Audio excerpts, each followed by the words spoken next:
Governo vai enviar na segunda-feira proposta com nova meta fiscal. Supremo Tribunal Federal suspende o uso da fosfetanolamina, a chamada pílula do câncer. E projeto aprovado no Senado prevê que grávidas recebam repelente de graça. Esses são os destaques desta sexta-feira. Bom dia. A nova meta fiscal do governo para 2016 ainda não está definida. Enquanto isso, os números ventilados pelos políticos vão de 120 a 200 bilhões de reais de déficit nas contas públicas. O que há de certo é que apenas na segunda-feira a proposta do governo deve ser enviada ao Congresso.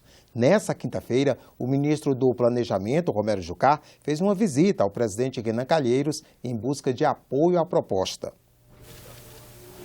O ministro do Planejamento pediu compromisso do Congresso para votar a revisão da meta fiscal. Na proposta enviada ainda no governo Dilma, a meta seria alterada para déficit de 96 bilhões de reais. Mas o governo Temer pretende elevar esse valor. O número do déficit desse ano não está fechado ainda, porque nós queremos apresentar um número verdadeiro.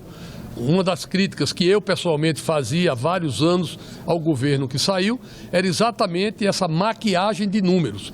Eu acho que a primeira posição para se resolver problema é reconhecer a verdade.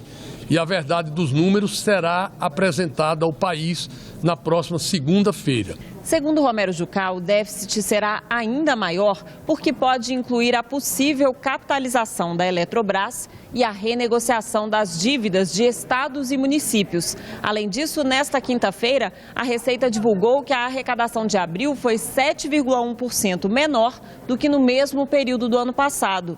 Menor arrecadação e mais gastos, o resultado é um rombo maior nas contas públicas. O Ministério do Planejamento com a Fazenda estará fechando esses números que devem ser consolidados também pelo Tribunal de Contas da União para tirar qualquer viés político dessa discussão, que já projeta um déficit que beira a casa dos 200 bilhões de reais. Todos devemos ficar muito atentos com esses números que estão surgindo. São números novos que podem estar embutindo outros interesses que não sejam tão somente apresentar o déficit fiscal que a gente tem no orçamento. O presidente Renan Calheiros disse que o Legislativo está disposto a colaborar com o governo. A revisão da meta deve ser votada na Comissão Mista de Orçamento na própria segunda-feira e no plenário do Congresso na terça, após a votação dos 24 vetos que estão na pauta. A pressa tem explicação. Se uma nova meta fiscal não for aprovada até 30 de maio, o governo federal terá que cortar os gastos, podendo comprometer despesas que incluem desde o pagamento de fornecedores até a conta de luz dos prédios públicos. A disposição do Senado Federal é colaborar com o Brasil. Há um sentimento que nós captamos por onde nós andamos, de que o Brasil não pode dar errado novamente. Então nós precisamos colaborar com saídas. Não podemos desfazer esse capital político que está sendo acumulado pelo novo governo e precisamos tocar rapidamente uma agenda de mudanças para que o Brasil saia dessa situação. 24 vetos estão na pauta do Congresso, que tem sessão prevista para a próxima terça-feira. A meta fiscal só pode ser votada depois da análise dos vetos. O Supremo Tribunal Federal suspendeu nesta quinta-feira a liberação da fosfetanolamina, a pílula do câncer. A prescrição da substância tinha sido autorizada por uma lei aprovada no Congresso Nacional e sancionada em abril pela presidente Dilma Rousseff. 6 ministros votaram a favor da suspensão da fosfetanolamina, entre eles o relator Marco Aurélio Mello. Segundo ele, a comercialização da droga sem testes clínicos fere a Constituição. 4 ministros discordaram parcialmente do relator e defenderam o uso da fosfetanolamina apenas em pacientes terminais. A fosfetanolamina sintética foi desenvolvida há 20 anos pelo Laboratório de Química da USP São Carlos e distribuída gratuitamente a pacientes com câncer, sem passar pelos testes exigidos pela Anvisa, que incluem pesquisas com humanos. A droga, mais conhecida como pílula do câncer, foi liberada no dia 13 de abril, depois que a presidente Dilma Rousseff sancionou a lei aprovada em março pelo Senado. O texto permitia o uso e a venda do remédio sem o registro da Anvisa, desde que o paciente assinasse um termo de consentimento. Senadores comentaram a decisão do STF, que agiu provocado pela Associação Médica Brasileira. É uma questão de bom senso. Toda a comunidade científica recomenda essa cautela. A própria direção da Agência Nacional de Saúde também recomenda essa cautela. Eu acho que o Senado, o Congresso se precipitou, atendeu a um clamor sem pensar com a cabeça. Né? Você não pode aprovar um remédio sem saber se ele funciona ou não funciona. E para que ele funciona? O que é que eu acho que deveria se fazer? Há uma substância que gerou uma expectativa, que pessoas que estão em fase terminal veem nisso uma chance de se salvar. Os familiares veem nisso uma esperança. Por que impedir isto? Era uma lei autorizativa que poderia usar. E aqueles que creem, acho que não tem nenhum problema de ter o direito de usar. Eu acho que é um equívoco do Supremo barrar essa lei. Sempre que existe uma dúvida a respeito de uma questão muito séria, como é a questão de medicamentos e de doenças, ou de outras questões envolvendo o contraditório à democracia, o Poder Judiciário é o caminho para você dirimir essas dúvidas. Oferecer às grávidas repelente de graça e com eficácia comprovada contra o mosquito Aedes aegypti é o que determina a proposta aprovada esta semana pela Comissão de Assuntos Sociais. A exigência, que ainda deve ser analisada pelos deputados, pode passar a constar do Estatuto da Criança e do Adolescente. Em tempos de dengue, chikungunya e zika vírus, todo cuidado é pouco, principalmente com as grávidas. Os bebês em gestação podem nascer com microcefalia e ter o desenvolvimento comprometido. A mulher grávida, ela está muito sensível, né? E com essa zika, chikungunya, essa história de mosquito aí, então o melhor é proteção. Para evitar a picada do mosquito, o uso de repelente. Se for utilizado de forma correta, ele reduz a praticamente zero a possibilidade da pessoa ser picada pelo mosquito e, com isso, ser infectada por um dos 3 vírus.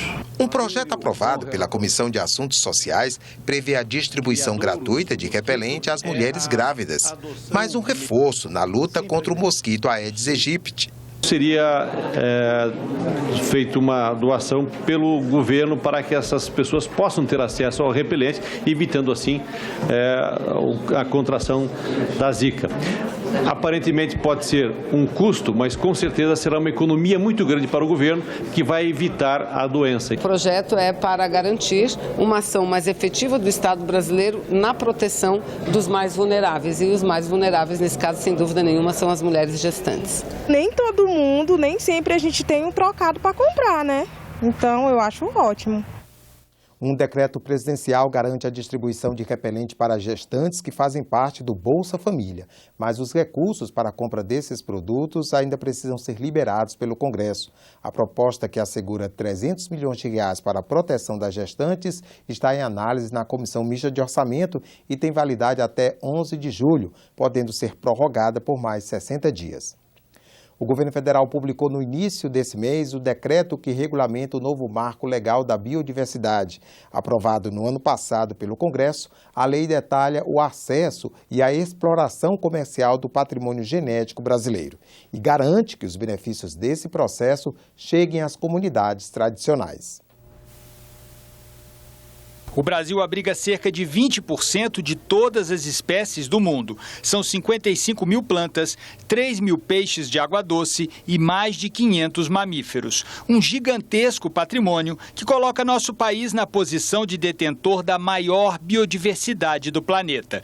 Uma riqueza que, explorada de forma adequada, pode gerar renda para comunidades tradicionais, índios, ribeirinhos e pequenos agricultores que já detêm conhecimentos e acessam de forma artesanal os benefícios da nossa biodiversidade. Quem usa os recursos genéticos para benefício produtivo são as indústrias alimentícias, né? E aí agricultura e alimentação, como se fala, é um grande conjunto.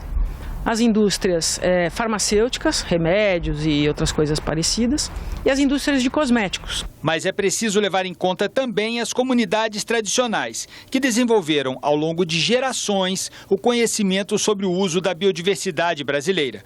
Por isso, a lei determina como repartir os benefícios do comércio de produtos derivados do patrimônio genético brasileiro. É a base do que eu chamo de nova economia, da bioindústria, que nós temos agora a condição de iniciar, tendo a regulamentação da biodiversidade, do acesso à biodiversidade, com valorização do conhecimento tradicional, com regras para que se pague quando se usar o conhecimento tradicional das populações e também as regras de repartição de benefícios. O que nós queremos é que todos tenham os benefícios do uso e da exploração da biodiversidade brasileira. Os castanheiros, os ribeirinhos, os quilombolas, os pequenos agricultores familiares, eles são detentores de conhecimento acumulado ao longo de séculos e séculos, não é? O decreto define, por exemplo, a composição do colegiado do Conselho de Gestão do Patrimônio Genético, responsável pelo acompanhamento dos acordos de repartição de benefícios. Define também as formas de identificação do conhecimento tradicional associado aos usos do patrimônio genético. E as multas para quem vender produtos que façam uso do patrimônio genético brasileiro sem notificação e acordo prévios. Valores que vão de R$ 3.000 até R$ 10 milhões, dependendo do caso e da natureza do infrator. Um dos pontos fundamentais da regulamentação é a definição dos integrantes do Conselho de Gestão do Patrimônio Genético, o CEGEM. Este conselho já existia, mas era formado apenas por integrantes do governo federal. Com a aprovação do novo Marco Legal da Biodiversidade no ano passado, 40% do CEGEM passa a ser ocupado por representantes do setor empresarial, da comunidade acadêmica e dos povos indígenas e tradicionais. A lei criou um Fundo Nacional de Repartição de Benefícios, que é um fundo bem importante de natureza financeira, em que em determinados casos você vai depositar o usuário, o fabricante que colhe benefícios pelo uso da biodiversidade, ele vai depositar esse recurso nesse fundo. Quem vai definir como esse fundo vai funcionar? O CEGEM. Esse é apenas um exemplo. O Brasil é talvez o país que mais pode se beneficiar de uma lei adequada de acesso e repartição de benefícios pelo uso da biodiversidade. Por quê? O Brasil ele é o líder mundial em biodiversidade. Existem 17 países no mundo que são considerados megadiversos. Esses países detêm 70% da biodiversidade mundial, da riqueza biológica do planeta. E o Brasil é o líder, com em torno de 15% a 20% da biodiversidade mundial é encontrada aqui no Brasil. Uma grande riqueza, principalmente de espécies endêmicas, que só são encontradas no país.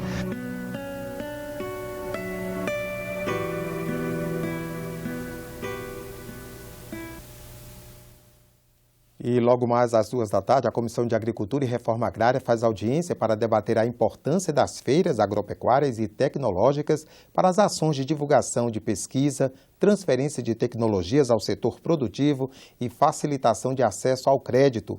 Um dos temas será o 5º Rondônia Rural Show, que será realizado em Ji-Paraná entre quarta e sábado da próxima semana. Você acompanha outras notícias na nossa programação nos boletins do Senado agora. Obrigado pela audiência e até a próxima.